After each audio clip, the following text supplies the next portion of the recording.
এই ধরনের manifesto release করা মানে টোটালি আপনার মাথা খারাপ হয়ে যাবে যে আমাদের যত বেস আছে আর্মিদের সমস্ত বেস এরা গুটিয়ে নিয়ে আসবে, মানে ভারতকে শেষ করে দেওয়ার বন্দোবস্ত। যে তিনি আমাদের এই 44 পৃষ্ঠাব্যাপী ম্যানিফেস্টোতে কোথায় পেয়েছেন আমাদের সমস্ত আর্মি বেস তুলে দিতে হবে, সমস্ত ব্যাটালিয়ান ভেঙে দিতে হবে, আমাদের সেনাবাহিনীর সংখ্যা কমাতে হবে, তার গবেষণা ক্ষেত্র এখানে কোনো বিনিয়োগ করা যাবে না, কোথায় আছে? এই যে আমি বললাম নিউক্লিয়ার ওয়েপন ডেস্ট্রয় করার যে ওরা নির্ণয় নিয়েছে, বাকি যে আমাদের আর্মি বেস সব শেষ করা, তার মধ্যে সমস্ত আর্মি বেস শেষ করে দেবে। কি বলছে? রাষ্ট্রকেই শেষ করে দেওয়ার ব্যবস্থা, পাকিস্তান হাতে তুলে দেওয়ার ব্যবস্থা, চীনের হাতে তুলে দেওয়ার ব্যবস্থা। আমরা বলেছি যে আজকে বিশ্বশান্তির কথা বলছে রাষ্ট্রসংঘ বা এরকম বিভিন্ন আঞ্চলিক যে দেশের বিভিন্ন সংগঠন, কিন্তু এটা শুধু মুখে কিছু বললে হবে না, আওয়াজ তুলতে হবে যে পরমাণু মুক্ত, পারমাণবিক শক্তি বোমা মুক্ত পৃথিবী। এর মানে ভারতের পারমাণবিক বোমা মানে এই ধ্বংস করে দেওয়া এটা নয়। কিন্তু বিপ্লব দেব মানুষকে বোঝাতে চেষ্টা করেছেন যে সিপিআইএম শুধু যে আমাদের দেশের পারমাণবিক বোমাগুলো বা তার গবেষণা কেন্দ্রগুলি এগুলো বন্ধ করে দেওয়ার জন্য, এটা একটা যে মানে একটা মূর্খরা যেরকমভাবে ব্যাখ্যা করে কোনো একটা বক্তব্যকে, ঠিক তারই একটা নমুনা। জন্য ম্যানিফেস্টো রিলিজ করেছে। এই ম্যানিফেস্টো রিলিজ করে পাকিস্তানকে আর চীনকে খুশি করার জন্য, ওখান থেকে না ওনাদেরকে ফান্ডিং করা হয়। কি অবস্থা! দেশ বিক্রি করে খাবো। এটা সম্পূর্ণ যে একটা মন গড়া, অর্থাৎ একটা দলকে হেয় করতে হবে, কালিমালিপ্ত করতে হবে, এটা করা। এইভাবে তিনি ভারতবর্ষের আমাদের সেনাবাহিনীকে অপমান করেছেন, আমাদের দেশের প্রতিরক্ষা ব্যবস্থা এটাকে আন্ডারমাইন করছেন। এই হলো ভারতীয় জনতা পার্টি, এই অন্ধভক্তরা যেভাবে শেখাতে চায়, যেভাবে প্রচার করতে চায়, তারই একটা নমুনা এটা। তখন এই ধরনের ম্যানিফেস্টো রিলিজ করে, আমি বাকিগুলো পড়ছি না, সবগুলো পড়লে আপনাদের ভয় লাগবে, আতঙ্ক লাগবে, মনে হবে যে কোনো আতঙ্কবাদী এটা রিলিজ করেছে। বিপ্লব দেব সিপিআইএমের ইশতেহার সম্পর্কে যে সমস্ত অসত্য তথ্য উপস্থিত করেছেন বা আমাদের মূল বক্তব্য তার ভুল ব্যাখ্যা করে জনগণের কাছে ভুল বার্তা দিয়েছেন, আমি তারই কিছু নমুনা আমি তুলে ধরতে চাইছি। এই যে আমাদের 44 পৃষ্ঠার যে ইশতেহার প্রকাশিত হলো, সেখানে সিপিআইএম একটা দায়িত্বশীল দল হিসাবে শুধুমাত্র ভোট পাওয়ার জন্য কিছু কথা নয়, কিছু প্রতিশ্রুতি নয়, আমাদের দেশের অর্থনীতি, সংস্কৃতি, শিক্ষা, স্বাস্থ্য, কৃষি, বিজ্ঞান থেকে শুরু করে আন্তর্জাতিক ক্ষেত্রেতে আমাদের বিদেশ নীতি কী হবে, এবং একটা রাষ্ট্র হিসাবে আজকে দেশের তার আন্তর্জাতিক কী দায়িত্ব হবে, সবটা বিষয়ই সুচিন্তিতভাবে আমাদের মতামত প্রকাশিত করা হয়েছে। সেই জায়গায় দিল্লিতে বিকল্প সরকার তৈরি হলে পরে আমরা ভারতের কমিউনিস্ট পার্টি মার্ক্সবাদী সেই সরকারের উপরে আমরা কি দাবি রাখব বা কী চাপ রাখব, বা সেই ইউপিএ সরকার তৈরি হওয়ার সময়তে বামপন্থীরা যেভাবে সেই তার নীতি তৈরি করার ক্ষেত্রেতে আমরা ভূমিকা পালন করেছি, যেমন যে 100 দিনের কাজের guarantee, right two information, food security act, forest right act, এগুলি সবটাই বামপন্থীদের তার লাগাতার প্রয়াসের ফসল। এই ক্ষেত্রেতে এবারও আমরা বলেছি, যেটা বিপ্লব দেব মহোদয় তিনি এগুলো নিয়ে অনেক যে অসত্য তথ্য এবং বলা যেতে পারে এটাকে যে ডিস্টর্টেড এগুলো বিলি করেছেন। এই জায়গাতে পরিষ্কারভাবে আমি বলছি যে ইংরেজিতে আমরা কি বলেছি। আমরা বলেছি যে ভারতীয় যে এই ভারত মহাসাগরে মার্কিন যুক্তরাষ্ট্রের যে ঘাঁটি ডিয়েগো গার্সিয়াতে, এটা আরও বহু আগে থেকেই এর বিরুদ্ধে আমরা বক্তব্য উত্থাপন করছি।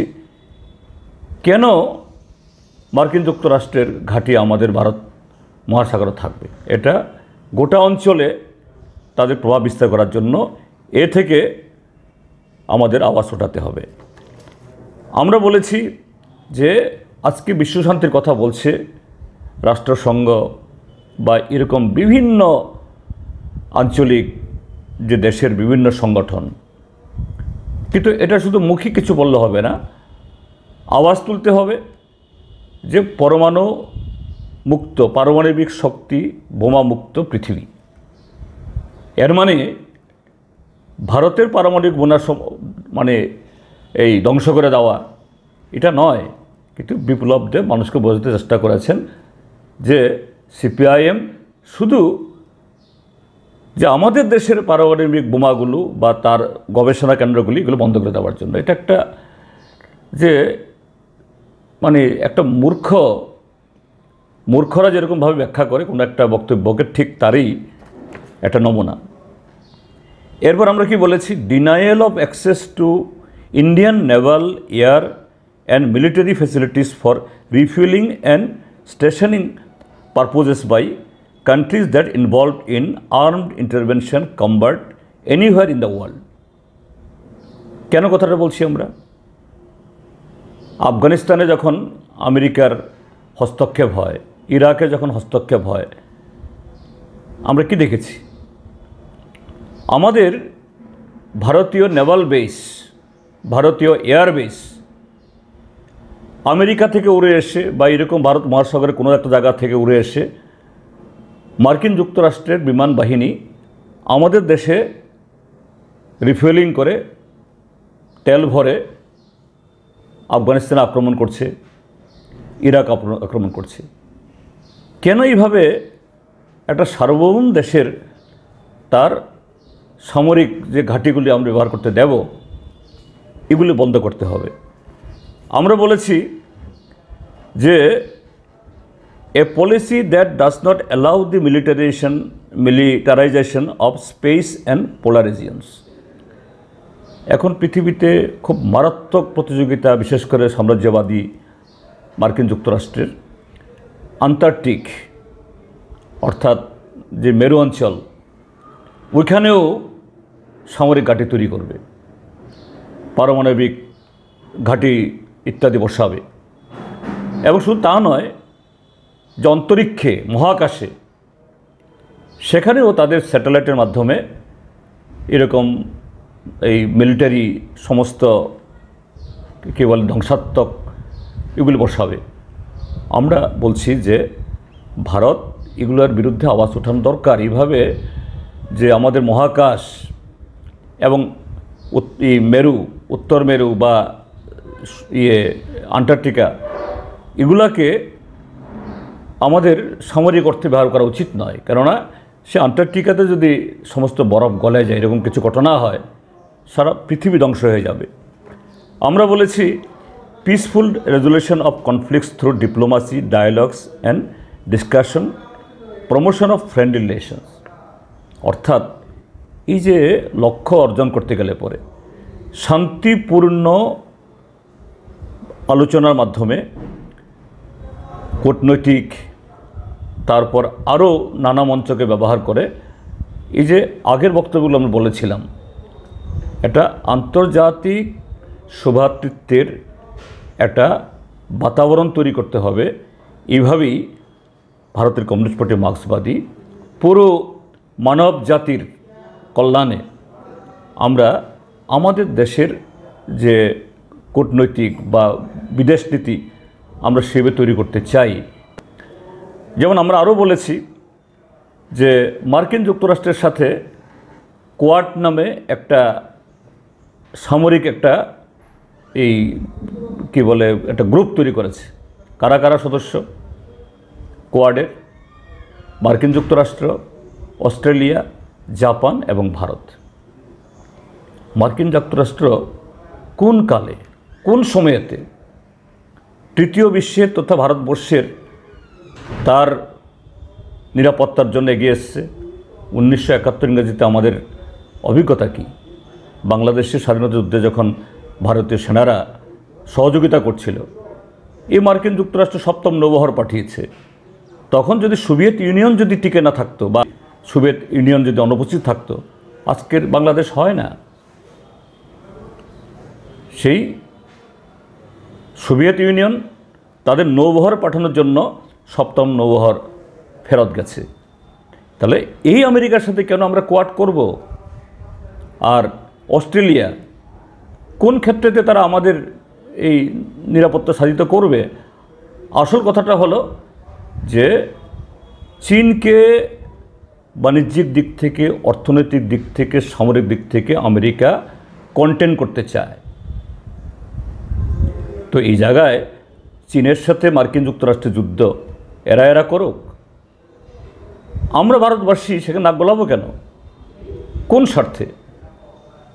চীনের তরফ থেকে সেরকমভাবে বর্ডারে কিছু ডিসপুট ছাড়া, এবং সেটাও এই ইদানিংকালেই তো আমাদের দেশের প্রধানমন্ত্রী বলছেন যে না, পিসফুলি অ্যামিকেবলি আমরা আমাদের এই ভুল বুঝাবুঝি বা এটাকে আমরা এগিয়ে নিয়ে আসছি, এবং তার সায় চীনও দিয়েছেন। সেদিক থেকে আমাদের তরফ থেকে তো কোনো রকম হুমকি সেদিক থেকে এসছে বলে শোনা যায়নি। কিন্তু মার্কিন যুক্তরাষ্ট্রের স্বার্থ রক্ষা করার জন্য চীনকে আটকে আমরা সেখানে গিয়ে আমাদের সহযোগিতার হাত বাড়াচ্ছি। আমরা সেখানে কেন যাব? এবং আমরা বলছি যে parliamentary oversight over security apparatus and ensuring accountability. মার্কিন যুক্তরাষ্ট্র এই যে এই ইউক্রেন যুদ্ধে অস্ত্র পাঠাবে, তাদের সেনেটে, মার্কিন কংগ্রেসে তার অনুমোদন নিতে হয় কি অস্ত্র পাঠাবে, কিভাবে সাহায্য করবে। তা আমরা সেই কথাই বলেছি।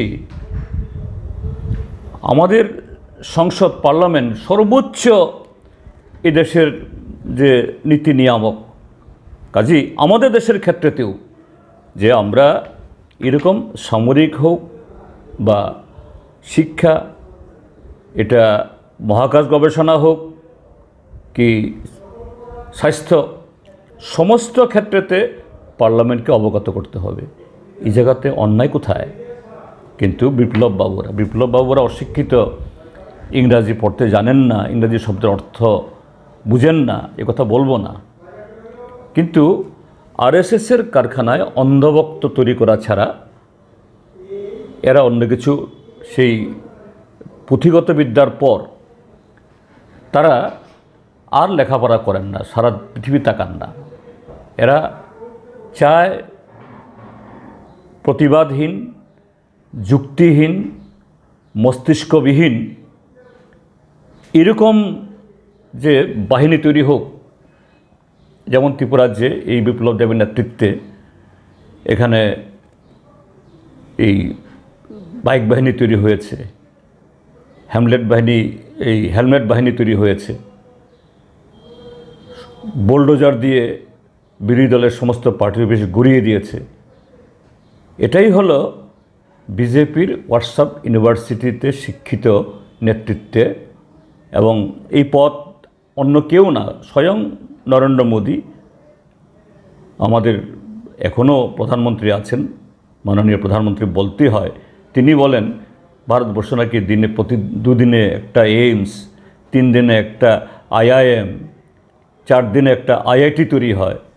কাজে সেই দলের শিষ্যরা তো এটাই শিখবে।